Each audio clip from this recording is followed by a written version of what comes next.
Now, Now we're live. now we're live. It's Business Growth Tip Friday, right? There we go with some sales stuff. Yeah, We have lots of business growth, but I feel like as marketers, we tend not to be. There's a lot of things we could learn as marketers from salespeople.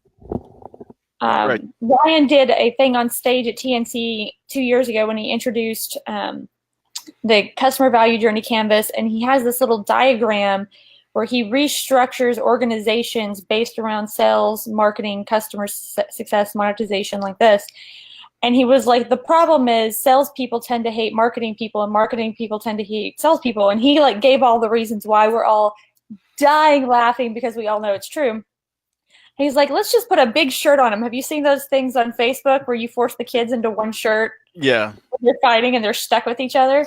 So he's like, yeah, that's what we need to do with sales and marketing. Well, But sales, I mean, if you, it's actually one thing I teach consistently is sales is Webster's definition is the exchange of a product, good, or service for an amount of money or its equivalent. So it's an exchange of a product, good, or service, concept, thought, all those different things for an amount of money or its equivalent. It makes my heart feel good. So, like when I'm working in the holistic disciplines, a lot of times chiropractors, I mean, they're fabulous people, but it's like, oh, I don't want to charge for what I do, or I don't want to charge what I'm worth for what I do, either one. yeah. And it's okay, then change the definition of sales to use it as the equivalent. It's the exchange of a product, good, or service, and it makes my heart feel good. Okay, so you got to. Sales is a very interesting thing because we're all in sales every minute of every day. Most people probably don't look at it that way, but again, I train this from the beginning of many presentations because it's foundational. And the way that I get the point across is by a show of hands. How many people have been on a date? Well, you made a sale. How many people have put a kid to bed? You've made a sale. Or got How them to many? eat broccoli. Yeah, right. How many people are married? You're better at this than you think. So the point is, it's simply the exchange of a product, good, or service for an amount of money or its equivalent. But I created my heart-centered selling definition, which is education through communication without manipulation. So what that really does, a lot of becoming more effective in sales is understanding that truly you are an educator. Your task is to truly educate others, to find out others' needs, wants, and desires, and educate them on the features, advantages, and benefits that your products, goods, and services have. So there's three triads there: needs, wants, and desires, products, goods, and services, features, advantage, benefit.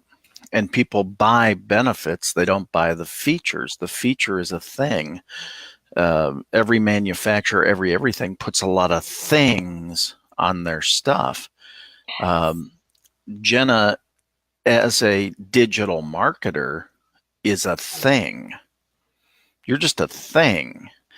The benefit is peace of mind. Well, but again, I get it. I get it. if you learn to look at it this way, you start to understand why positioning and why what you're saying is so important. Because if you're just a thing, why would I do business with you? You know, and No, I kind of your get that. thing is better than somebody else's thing, but it's still a thing. So it's like, what has to happen? What has to happen is results need to be delivered. And what many people don't understand is we're all in the exact same business, and that is the results business. We have to be able to deliver results. And if we don't deliver results, we haven't accomplished our task. Now, you do it through digital marketing. I might do it through sales presentation. Somebody else might do it by entity structuring. Somebody else might do it by whatever, right? Oh, there's a million different ways to go about it. Right. And so, and then, but to carry that on, the definition, the extension of the definition that I give is marketing is really the communication of the products, goods, and services that you offer, the way you offer them, who they can benefit, all those. In other words, it's the display and the description of your offers.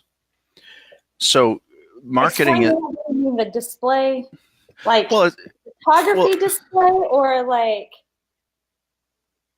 what do you mean display? well, but I mean it's how you portray portray what you do to the marketplace. That's marketing. Presenting and working to influence and enroll and enlist people into the vision to use your product, that's sales. So sales is the activity of presentation and encouraging you to take advantage of it. Marketing is telling you what to take advantage of, or the area of expertise, or the piece, or the whatever. So the fact is they go hand in hand. They have to. It starts, but many people confuse and say sales and marketing are the same thing. They are dramatically different things. One is the display and demonstration of your offering. The other is the asking the others to take advantage of your offering. And while that might sound similar, it's actually quite different. So, one of the, I wish I could, gosh, how can I show you this? So I've got a picture that I use actually in the marketing. Okay. I was in, let me see if I can send this to you so you could pop it up. Absolutely. Because it's beyond funny. I wish Be Live made it. Yeah, I wish we could flip screens. Like, it's amazing, like, talking about benefits, all the different ways that you can screen share your Facebook Live. Facebook Live is one of the more, we can go talk on Zoom, but to get it to Facebook Live is more difficult. Right. If you do Zoom, it's really cool because everyone can screen share and you can see everybody's head and everything. But Be Live is nice because I can see all the commentary. I can, pop up the little words and stuff like that. I can pop up the comments. So by the way, if any of y'all have questions, this is like, just bring all the questions you've got to Scott. I'm gonna pop them up on the screen and make sure that he answers them. That's right. Send me that picture. Pop it up. I'm looking.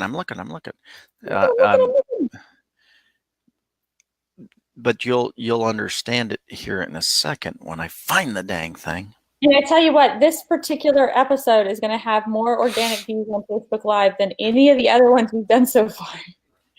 Because I'm sharing it to everywhere. Yeah, well, that's what I work to. Isn't it frustrating when you can't find what you're really looking for when you're really looking for it? So what you were saying, there's like 3 different things broken into 3 different ones. Let's do that while you're looking, so I can put them up.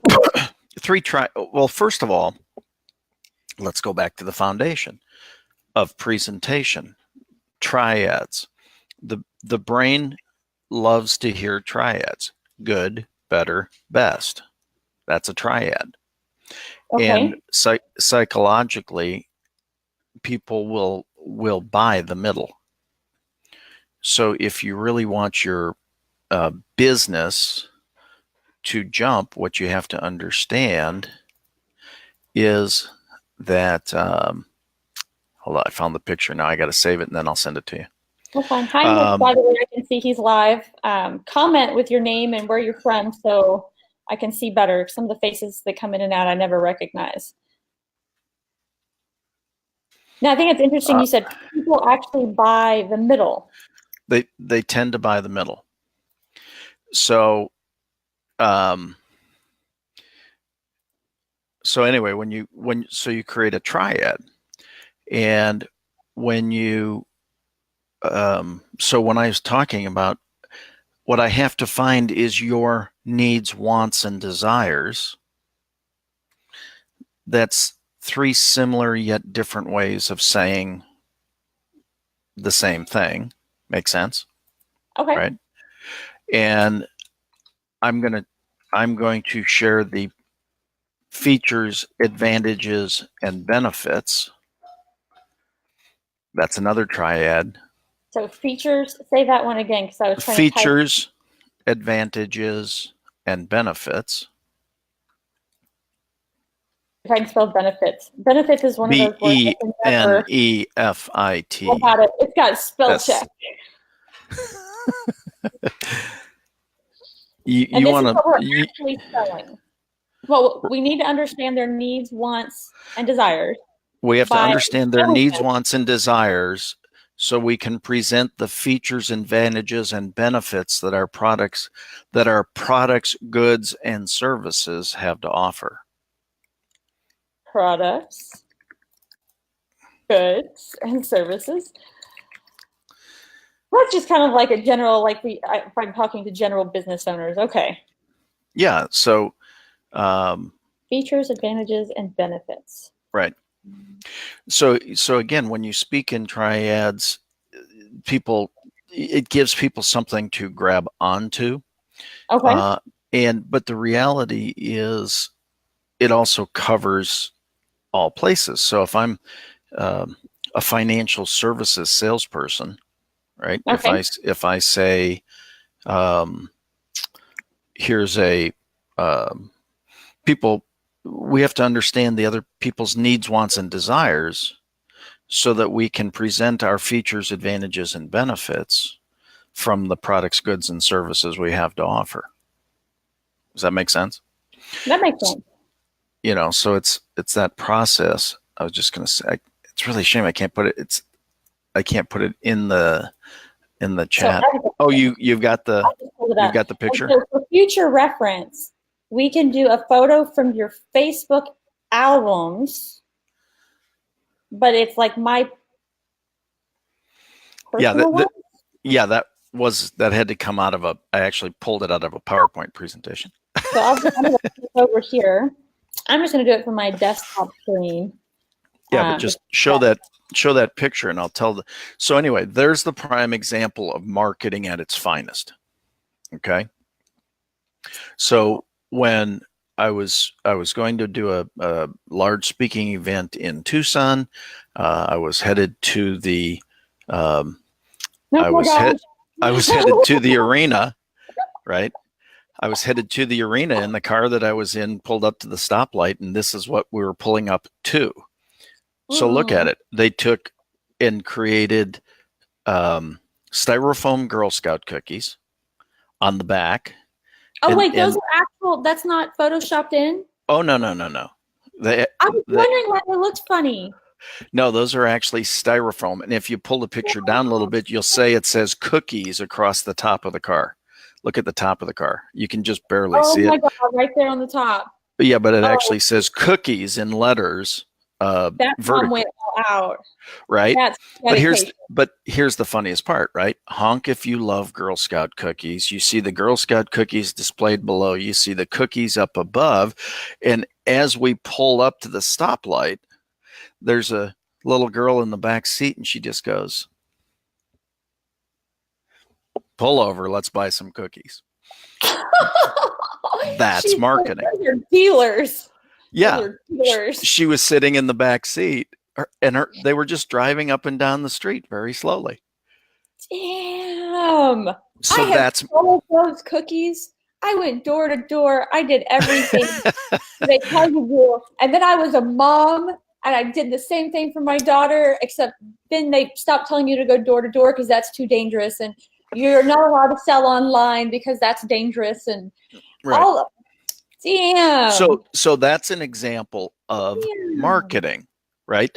The marketing is the outbound communication of your message in such a way that people want to ask more. And then, yeah, it's the outbound sharing of your message. It's, hey, here's what I do. Here's what our organization does. Here's the project we're working to communicate. Here's the whatever, right? Okay. So marketing is the outbound communication that you've got a potential solution to somebody's issue. Or their And that, habit, the cookies. yeah, or their habit, or well, but the in that case, it was, I didn't want the cookies, but I wanted to support somebody's effort of trying to do something good that had gone to that much effort. So it wasn't necessarily that I wanted the cookies that I, asked them to pull over. It was the effort that was put into the marketing that started the conversation.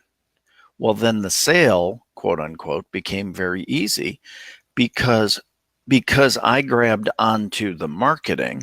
I'm the one who asked them to pull over.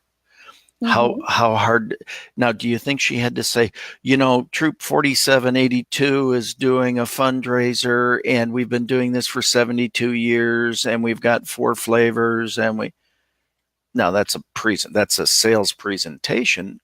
But she, even as a small young salesperson, she knew she didn't have to go into that much detail because I had already bit on the marketing. So she was a closer. She came out and we pulled aside. She goes, "Hi, thank you for pulling us over. How many boxes would you like?" She went right in. That was her sales presentation. You bit the marketing. I bit the marketing. So the sales presentation, because the marketing was so strong, the sales presentation, it could be very short. Yeah. So again, if you think about here's what it's really funny. Like what most people think in sales, or far too often they think in sales, not trying to overgeneralize, but or be absolute, but far too often people are trained, here is my script, and let's say it's a 3-page script, and a half a page into it the person says, "Yeah, I'm in." You can't believe how many salespeople I've worked with that go, "Well, I have to complete the rest of my script, then I'll take your order." Here's the point. As soon as you tell me you want what I have, I'm done talking.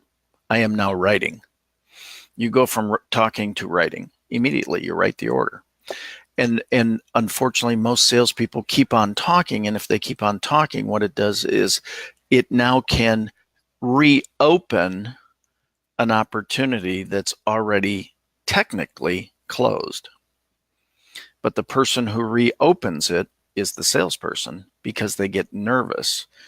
Quiet is a funny thing. If you just sat here and if we went dead air here, it would be interesting to see who would flinch first. I actually told that when I was talking to the guys in digital marketing or digital marketer partner group. My close comes from Perry Belcher. He has a 3-question close. And at the very end, you've done your 3 questions. And basically those 3 questions are all about letting people talk. Give me the 50,000 overview of your business. What are your goals? Why haven't you reached them? And then your final question, and there's a little bit more finesse in there that, makes that work best. But the final question is just, can I help?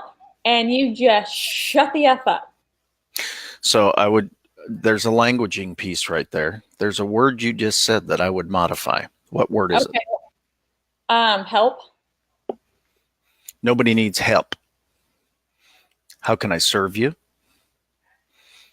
How can I address your issue? How can I make things better for you? But so give me one line, because I don't need to pick. Sales is not my thing. How can I be of service? Something that is anything from $349 a month to about $5,000 to $7,000 a month. What's the question you ask? Which one do you believe will serve you the best? And that's with options. Which one? Well, you just told me you had 3. You have multiple products and multiple price points. So that's how you get down to it. Now, I will say, because this reminds me of one where they said, let's see, which I'm going to put that on the screen. It's after you've talked to them, because you've gotten them to answer all these questions, you've gotten them to talk about themselves. Nobody lets them talk about themselves, by the way. That's a big component of that particular close, is you say, based on what you've said, I think this particular option would work best for you, and you choose the middle one specifically, unless in theory one or the other really does fit better. And then you say something of the nature like, "What do you feel like that's correct?" Or what are your, I don't know. I forgot after that. But the idea was saying, here's this one. Taking the option out. Well, there's nothing wrong with having an option, and there's nothing wrong with, there's nothing wrong with, there's an alternate choice close. There's all sorts of different closes. But again, it's a languaging thing. It's a verbiage thing. It's a, how do you approach it? And so a big part of this also becomes, it's really interesting. In this, actually, it's something that I've taught for years, is, Jena, I really appreciate the opportunity to sit down with you and have this conversation about all the different potential solutions that we have to offer, specifically to align with your situation. But before I share anything, can you please let me know what's your greatest challenge? How would you like to do this? How, if you could, hear it, people make sales so hard. It's really not. The question is, what's your biggest challenge? That's one way of asking it. Or another way of saying it is, if you could improve one thing in your business, what would it be? If you could improve one thing in your digital marketing strategy, what would it be? If you could improve one thing with your internet presence, what would it be? If you could improve one thing in your life, what would it be? See, the point is that if I ask you that question, if you could improve, not change, again, verbiage, people resist change, they love improvement. They resist change, which I totally agree with. So if I say, Jena, if we could change one thing in your life, what would it be? People resist change. So if I just modify the word, if you could improve one thing in your life, what would it be? So modifying the word change to improve totally takes the level of conversation up, takes the level of response up. The quality of your life is the quality of your communications. So if I say to you, it seems like your business just isn't doing as well as you want it. What would you like to change? It's like, oh God, change is hard. I don't know. But if I say, Jena, I thank you for sharing. It seems like your business is not really cooking the way you'd like it. What would you like to see improved? Oh man, I'd love to make more money. You see how easy that answer is? As opposed to responding to the word with a, I hate that word. It's like, oh, now you're focused into your business and you give the piece of information that's really needed. This is the part when we took one of my clients from 8 million to 100 million in 5.5 years. This is how we did it. It's word choice. It's not the big things. It's never the big things. It's sometimes the big things, but for the most part, it's not the big things. It's the little things. So if I say to you, here's my point. If I've never met you before and we're at a networking event. Okay. And I say, Jena, I'm a rock star. I would love to tell you all about me. And in fact, once I have my chance, I'll talk a little bit about me. And then I'd love if you talked about me too. And then obviously see the face you're making, the stuff. People do business with those they know, like, and trust. See, I'm doing this in jest. If I can get you to laugh, you're going to like me more. You're going to go, this guy's crazy. I know you. Because you're making me laugh, I kind of like you. And the fact that you would be self-deprecating, I actually kind of already trust you. So if I come back and I say, you know, Jena, I'm just kidding. I said I've got a lot of I'm very blessed to be able to serve a lot of people in a lot of different ways. But the only way I know how to serve people is to first understand how they need to be served. So if you could improve one thing in your life, what would it be? And you said life, not business. Not Well, but it depends. Yeah, because the point is, if I'm in a networking situation, the most important person that's standing in front of me is you. It's not just you as a business prospect. See, I'm much it's that human to human. right. It's the human to human thing. So if I say to you, if you could improve one thing in your life, notice what I just did with my tone, my Yeah. facial expression. I went higher and faster to generate enthusiasm, or I can go lower and slower to convey compassion. See, I'm using my voice, I'm using my physiology, I'm smiling. You think Jena, about this actively when you're selling. what's that? You actively think about all this stuff when you're selling? Well, for me, it's unconscious competent at this point. But this is what I teach people to groove it into unconscious competent. And there's 4 levels of consciousness. Unconscious incompetent. That means you don't know that you don't know how to do this. You're Okay. unconscious and you're incompetent. So you don't have the competency to do the process, but you don't even know that you don't know that. Is it one And of those then, you don't know what you don't know? yeah, you're way down in the weeds. Okay. Then where you come up to is conscious incompetent. You know that you don't know. When you and I work on some of this funnel stuff and whatever, it makes me see. I start by going, "Holy crap! I didn't even know that was possible." That's the unconscious incompetent. But then all of a sudden, now working with you, I go, "Holy crap! She knows how to do stuff I don't know how to do. I don't know how to do it, but I know I don't know how to do it." Okay. Then the next stage is conscious competent. So I learn how to do it and I know how to do it.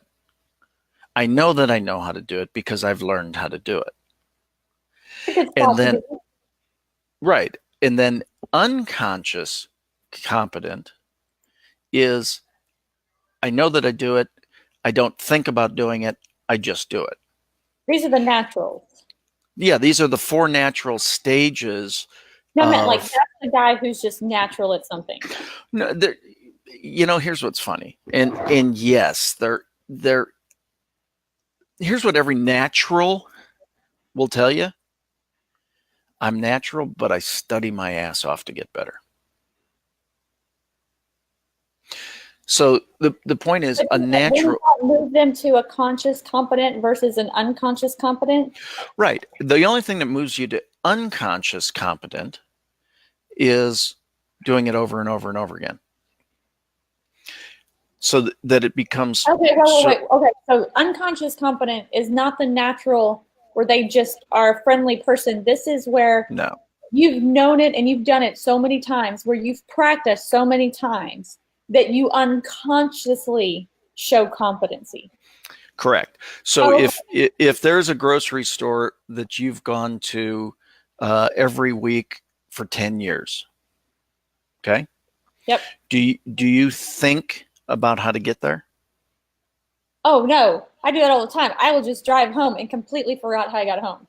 Sober. That's unconscious competent. You've done it so many times, you just do it. You don't have to think, oh, I need to go down this street and then turn right and go 3 blocks and then turn left. That would be a conscious competent. In other words, I've got the plan. I know the plan and I'm executing the plan. The unconscious competent is I just do it. So for me, after doing this for so many years, Unconscious competence is driving. Is Very good, driving. Rayanne. Rayanne, you are tracking along. Thank you for the kind words. The point is that that I mean, let's look at what Rayanne does, right? She was unconscious incompetent at one point, figured out that she didn't know what she needed to know, studied to learn what she needed to know to become conscious competent, and now there are parts of her process that are totally unconscious competent. She doesn't have to think of it. And she says, I get it. And that's true. So again, it's the exact same thing in selling. If I truly care about the person I'm talking to, if I truly care about you in this interaction, and that's a decision I've made, that when I meet people, I want to care about them. I want to learn about them. And so if I say, what's going on, and if you could improve one thing in your life, what would it be? See, here's what happens in networking events again. Oh my God, this is a target rich environment. By God, I'm going to sick them. I'm jumping in here and I'm going to get something out of this. But that's the wrong thought process. The process is, again, I want to do I'm in a 24/7, 365 forever business. A lot of these things, if people are watching this and thinking, they're going, which part of this is foundational? Virtually everything that I'm talking about today has been foundational. You have to make a decision that you like people. You have to make a decision that you want to serve people. You have to make a decision that you're in a forever business called the results business. The chances of you needing what I do when we first meet is maybe 5%, but the chances of you needing to know something I know or someone I know is probably 95%. So if I find out about you, what your greatest challenges are, where you want to go. See, if I go into a networking event and the only thing I do is, by God, this is a target rich environment, I'm going to come out of here with I'm going to come out here with an order. You're going in with the wrong. First of all, you're self-limiting because you can only get one order that way because that's what you're so focused on. But if I come in and I say, hey, Jena, if you could improve one thing in your life, what would it be? You might say, again, you can give any answer to that. Right. You might say, you know what I'd really love? I would love more time with my kids. Aw. Now, that's a potential answer. Is that correct? Yes. Let me ask you a question. Is that answer also potentially tied to your business? Yes. So, as opposed to asking you about your business, if I ask you about your life and you give me an answer like that, and then we talk for a little bit more and you give me other similar answers or things down that path, and I say, Jena, it's been fascinating getting to know you a little bit. I would love to help you be able to spend more time with your kids. Could we set aside a half hour so I could show you how I think I can help you with that? You understand how different that is from, hey, Jena, I've got this really amazing marketing tool that you should look at.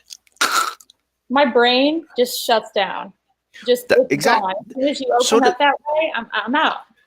But that's my point. So does everybody else. And yet so many trainers train you to try to, identify their pain, intensify their pain, then, let's scratch the scab off. Let's make it hurt because I've got the solution. I've got the best Band-Aid, right? And you go, oh, just the metaphor is gross. That is what the gross one.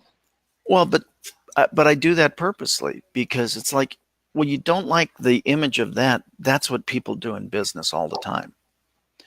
So what you understand, what you have to understand, which is foundational, is each one of us, should we, decide to accept that task, is in a 24/7, 365 forever business. We're in business forever until we choose not to be. And so I'm in a 24. If you're in a different business, you're still in business, and that network is still yours. Like, I was just thinking about that yesterday. Right. Everyone, there are salespeople are certainly one of them, but there's a lot of industries where you are having to do and build your networks and make all these connections. What happens when that company, because companies are not like they used to be, they do not keep you forever, right? Your network is yours. Even if you don't own that business, that network you built is yours. Right. That goodwill is yours. That's why U+1 is a trusted, vetted resource network. And Rayanne, you missed it earlier because I said it to Jenna as well. You said, with networking, is there one person I can help today? Nobody needs help. Can I help you? That's right. Is there one person I can serve here today? So let me write that. Is there one person I can serve? Right. Serving is helping. But again, help has a connotation of I'm lacking. Again, let's get into the exactness of words. So again, one of the examples I give in a lot of trainings, virtually every training, I bring this up. You go into Starbucks. I'm going into Starbucks, and there's a lovely young lady coming to the door at the same time I do. So I grab the door handle. I open the door to allow her in first. She says, "Thank you." Yeah, most of the time. What do I say? "You're welcome. My pleasure." Okay, totally difference between those two. So the point is, I could say either one of them, and either one are appropriate. One of them has more class and dignity than the other, and one is used by the masses. The other one is used by the select few. So what I teach is, I open the door, she goes through, she says, "Thank you very much." I say, "It's an honor. It's my pleasure." I will say, if you didn't mention it at all, the one thing you should never say, and I say this all the time, and every day I have to consciously make an effort not to say it, it's not a problem. That's a problem. That's the whole point. That's actually the next part of what I do. And I do train on that every time. So when I do this in front of a room, just like I did with you, right? You go through the door, you say, everybody says, "Thank you." Audience, what do I say? I hear, "You're welcome." There's always somebody in the audience that says, "No problem." Well, let's just dissect that for a second. Who thought that opening a door and being kind to somebody was a problem? It's not a problem. It's not a problem until you say no problem, because you're the one who brought up the problem, or that it was a potential problem. I can't remember if I said it correctly. So that was there's Chick-fil-A. It's huge. Yeah, it's a huge game changer for Chick-fil-A. If you go through their drive-through, they will never say thank you. They will only say, "It's my pleasure." That is how they are trained. That is the only response they're allowed to give. "It's my pleasure." So you say it's an honor. I say it's a pleasure. It's my pleasure. It's an honor. Honored to do it. Do you understand the up-leveling? Again, the quality of your life is the quality of your communications. If you up-level your communications, all of a sudden people look at you differently. I can't tell you how many times that I'm at an event and people walk up and they go, "You must be our speaker." And I go, "Really? Why do you say that?" So I play with them.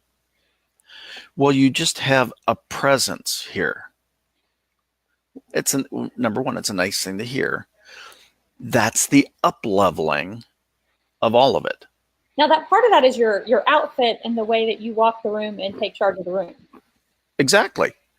But all of that, you're always communicating a message, always.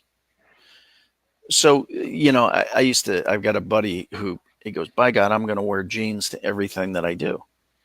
Okay. I said, you're going to miss business that way. No, I won't. Yeah, you really will. You will, because there's somebody who's not going to respond to that favorably, who you had the potential to do business with.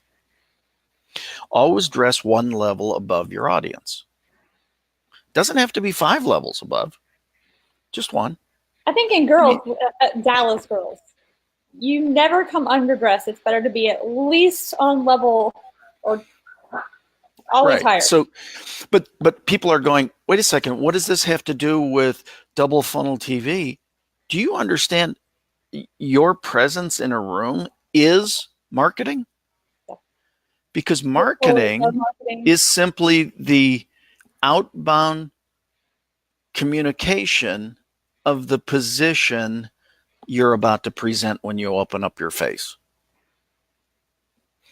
So sales presentation is when I start talking.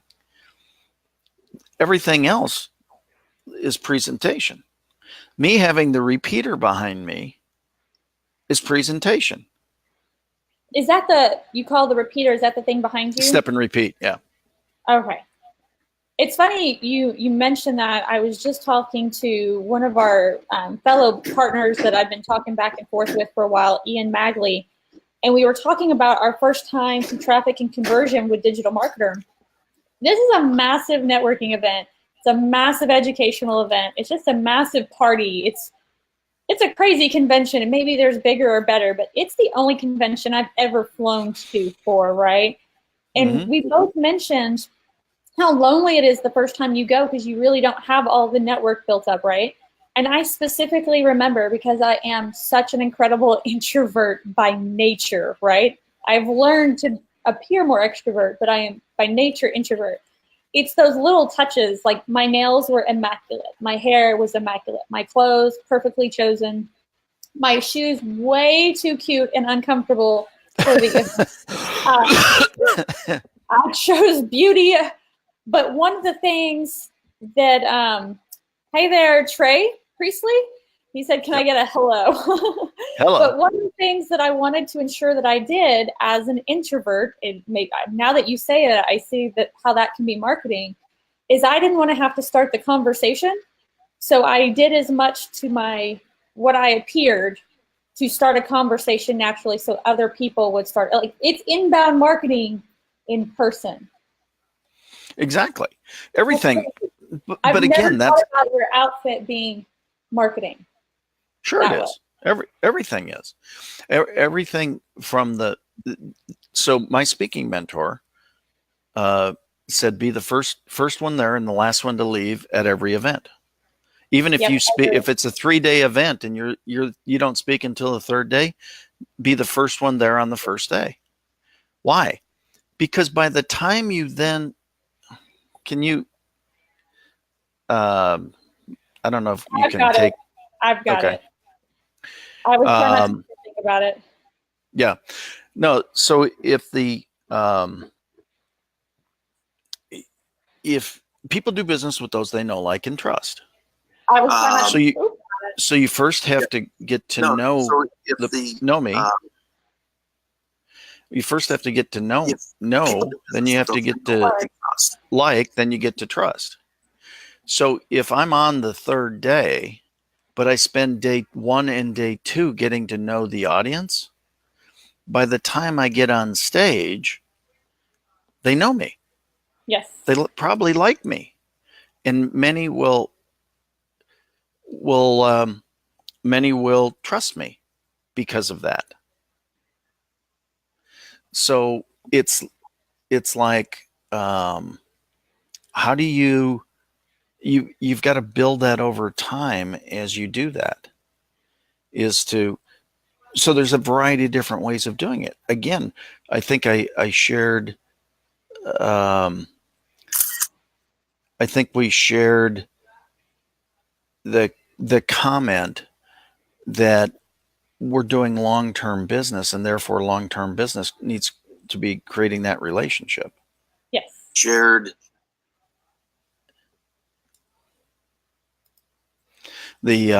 So it's a, how do you create long-term relationships? You've got to get people to know, like, and trust you.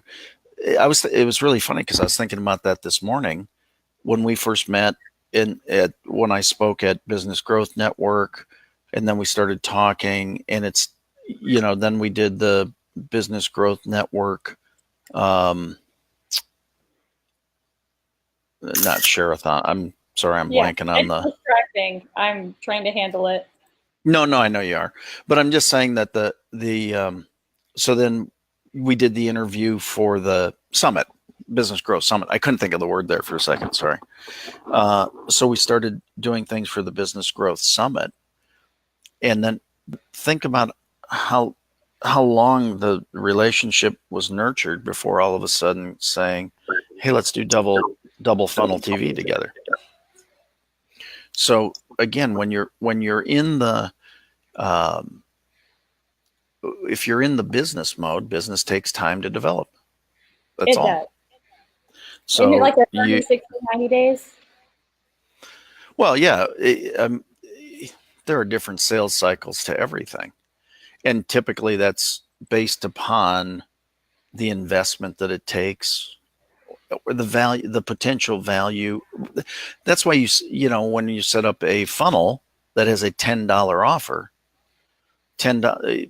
I don't have to, most people don't have to think too much about a $10 offer. Exactly. Well, I can see that I'll get more value than my $10. Okay, I'll pull the trigger. But let's just say from a percentage wise, you had the exact same percentage of value, but now your initial offer was $1,000. Now I got to think about it, right? So again, it's growing the relationships over time. And so the marketing is the consistent messaging of that on an outbound side, and then the sales is the immediate confirmation of what's been put out there. Well, those commentaries were fun. I'm sorry for that. I think I got them all deleted and blocked him from commenting. The downside of doing a live show with some global audience and reach. So for those that don't see in the comments, we've got some even my dogs are angry. Yeah. Commentary. So it kind of derailed the conversation, I noticed. As you can see, only because we care about helping people, about serving people. Well, nobody needs to see that kind of language. Nobody. Well, I actually turned off the screen so I couldn't see it. So that, but the point is, again, there are people do things for unique reasons, and you don't have to comment one way or the other. You don't have to judge. You don't have to do anything. You just separate. So, such as, again, anytime you do anything of value, somebody is going to work to diminish it or do whatever. Okay, that's life. Somebody said, you don't seem to have well, you said it the other day. You've got an answer for all these questions. Well, it's because I'm a professional. It's because I've worked to have answers to the questions. Mm-hmm. Because I want to serve the audience. So in order to serve the audience, you got to educate yourself to a level that you can make some good things happen.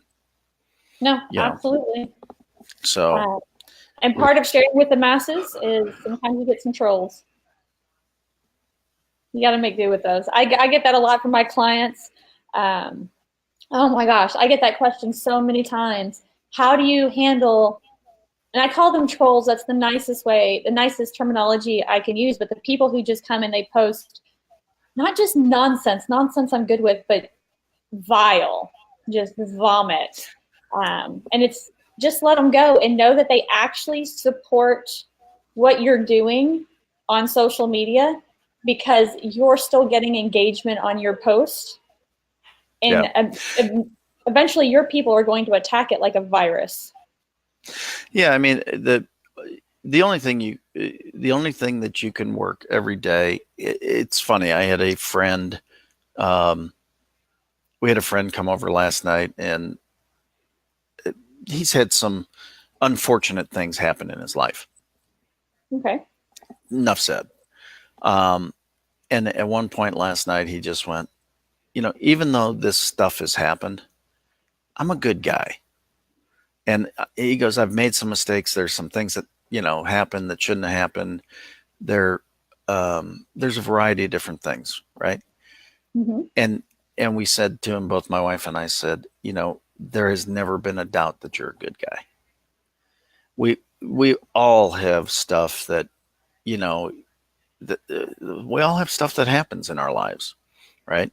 So again, it's a lot of these things that we've talked about today, getting that unconscious competent. Now you speak and present and act from stage 4, unconscious competent, but you coach from stage 3. You coach from conscious competent. You coach from, okay, I really want to hear what you're saying, and I want to add value to that or modify. So that's why, again, one of the things that was with my speaking mentor specifically, the word choice, huge. So again, and what was funny is he supported another really good national trainer that I had learned from early in my career. And he was the one who actually, and he was from Macon, Georgia. So he had an accent. And he go, nothing worse than, people walking in the store and go, can I help you? Nobody needs help, right? They need to be shown what you have to offer. They need to understand what their choices are, but nobody needs help, right? And so, getting that twang. Yeah. So it again, once you say, if you get into, I mean, my signature on my email, please let me know how I can be of service to you. The word service or serve, which one would allow you to serve other people? How can I be of service? How can I serve you? How can I, all these different things. There's a different, you up level, right? Mm-hmm. If I say, how can I serve you? You go, wow, here's somebody who really cares about what's going on. If I say, how can I help you? I don't need help, can be antagonistic. Yep. So word choice is critical, how you do it, and you have to control as a salesperson. Understand marketing is what's driving them to the concept, but now you've got to tip it in. You're the one who romanticizes the features, advantages, and benefits. That's true.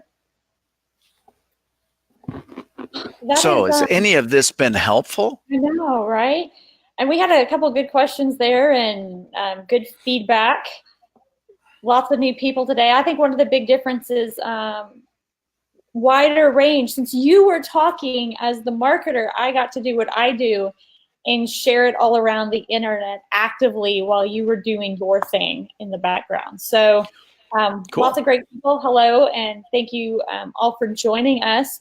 On Fridays, we're going to start doing it consistently like this, where Scott gets a chance to teach us something specifically about sales or maybe even speaking on stage, since he has such an incredible background in history doing that, to complement the Monday through Thursday building out funnels for free for everyone, for utilizing Cavio, utilizing Active Campaign. And the things that we talked about today, I mean, communication is everywhere. It's in sales when you're literally speaking, that the difference between, oh, it's no problem versus it's my honor, those same concepts can go to your Facebook post, your email marketing, your pages, your thank you pages. Now, I always say thank you on my thank you pages. Maybe it needs to be, it was a pleasure, or I am. Well, yeah, it's a pleasure to serve you. It's that's what actually I was going to say is, so when whoever you are you've got to be congruent in word, action, and deed, right? I mean, you got to carry it through. So that's why, you can always tell somebody who's a little, who's up leveled their communications or up leveled their stuff, right? Okay. And then has just totally turned over their website to somebody else to build. Because all of a sudden, so think about it. If I never say the word help, right? If everything is, how can I be of service? How, how can I serve you best? If that's the word that comes out of my mouth all the time, and all of a sudden you go to the website and it says, Scott wants to help you. No, Scott wants to serve you, right? That's a good point. So my point is that's where the communication between you and your chosen trusted resource that you're working with, you've got to be aligned, right? Because if you're, and similarly, if when you share something with me, and Sean and I have done a lot of talking about this over the last few weeks, and we were talking about it yesterday afternoon. We go, Jena's just awesome, because she brings out these concepts or these ideas, and it's like, oh man, it just kind of stretches your thought process. Now, if we could take this kind of languaging and share it with her so that she could pretty it up and get it out there, now all of a sudden we've got a really cool team building, right? Because you've got to be aligned in the common goal. And that's what, I had somebody say, you're doing double funnel TV every day? I go, yeah, it's a blast. And they're like, doesn't that take time? I said, well, yeah, it takes an hour, but we get to, I mean, what do you want me to say? No, it doesn't take time. Of course it takes time. But the point is, how much good can we do in that hour? I mean, this is a blast for me, because what it does, especially when I have the opportunity to train or share ideas or different things, or answer somebody's questions. Number one, I know that I've served somebody. I know that I've helped somebody. But the other side of it is the way to really lock things in is to teach them. So the more you teach something, the better you get at it. And the other side is, you start hearing things. Again, I've never looked for that specific word from you, but I heard it 3 times today, and all of a sudden it was like, whoa, time out. Let's up level the languaging. Not as oh God, what you did was horrendous. It was you're already awesome. Be awesome-er. Right. We go for the right? Go for the I want the to. better. I want to be better. I want to be awesome-er. I want to be fast-er. Right? Whatever go for the make it It's interesting that you mentioned like doing it every day. That was something partially got off. Mike Archie is one of our mentors, and he does a podcast called The Goat Show, Greatest of All Time. And he brought in John Lee Dumas, who does Entrepreneur on Fire. And one of the things that he was saying is that he was thinking about doing his podcast back in the day. And he's like, I'm thinking about doing one every day. That can be done, right? And everyone's like, no, it's impossible. Once a week max. And he's like, well, if everyone's telling me it can't be done, I'm going to go do it. I'm going to find a way. And I think the ability to do them live, game changing, because you don't have to do all the editing. You can take in instant feedback. Now, whether you upload that to an actual podcast format like on iTunes, that's certainly a different matter. But at that point, it's been filmed. It's been, the audio's there. You can just hand it over to an editor. They do their thing. It gets uploaded. That's completely different. But just do something. I think that will be my mantra for the next daily. Just do that one thing every single day that's going to move you forward. And if someone says it can't be done, question why. Yeah, the only way you can get feedback is to take an action. So you don't know whether people say, well, I don't know if I'm on track. Well, how are you going to figure out if you're on track? The only way you're going to figure out you're on track is when you recognize you're off track. It's the only way to recognize it. But the only way to recognize you're off track is to have taken an action. And so that's why, but that's what, and people don't understand this. There's actually, we've all been born with 3 responses, fight, flight, freeze.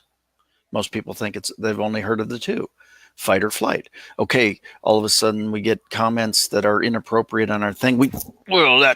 Right? We want to fight it, or we want to fly, but what the third one is freeze. All of a sudden you freeze and you do nothing. Doing nothing doesn't work. Freeze. Right? So now it's really fight, flight, or freeze. And we've spent a long time where a lot of businesses and a lot of things are stuck in freeze. Status quo. They've just, well, I don't know. If I hire somebody, what if it doesn't work? What if it does? Right. Well, but if, so you sit and you do those different things. What if I call this person and they don't answer? What if they do? I mean, take an action. I think for a lot of people, answering is the harder one. Well, people don't want to. I want a cold call. Please don't answer. Please don't answer. Please don't answer. It's exactly why people text. It's exactly why people use emails. Because look, I did something. I know only 8% of emails are getting opened right now, but I did something. I get it. Well, it is 10:06. We went over, but that seems to be sorry. Right there. We get into great information. Today's been really interesting. Your information was absolutely wonderful. It's been interesting, being able to share it actively to so many different places on the internet while we're live, so we get a varied audience. We got a lot of new faces, and I just want to say thank you for joining. And we do upload all these. I got this bubble in my hair. I can see it's going to drive me crazy. We do upload these to YouTube, so vain. But go ahead and like the page on Facebook and subscribe to us on YouTube so you can get notifications, because each and every single day, Monday through Thursday, we're actively building funnels. You can apply at doublefunnel.tv to get your funnel built for you. Or you can just watch and follow along and see how you can build your own funnels. We are building in Kyvio and doing email automations in ActiveCampaign. Somebody pointed out, Kyvio has email too. I was like, yeah, but ActiveCampaign has a whole CRM, and I just can't let go of that. So if y'all need that, please go to Double Funnel TV. Please subscribe to the YouTube channel and the Facebook page. And a big round of applause for Scott. Yay, it was a fun day. Oh, thank you. It's fun. I love having these conversations because people go, well, it doesn't seem like you're training. Well, it's not really supposed to seem like training. Really, all I'm doing is answering questions. So that's the fun of it all, is when you get it, and you've been doing it for a while, it's just fun to be able to share it and have people. The fact that I made Rayanne happy today makes me happy. That's awesome. That's more than enough. And thanks to you, Seth, and even Trey. Yep. And let's see, you had salmon, Hindi, salmon Farsi. With us, Miles Austin. That was all great. And I think that's the best advice right there. Shut up and listen.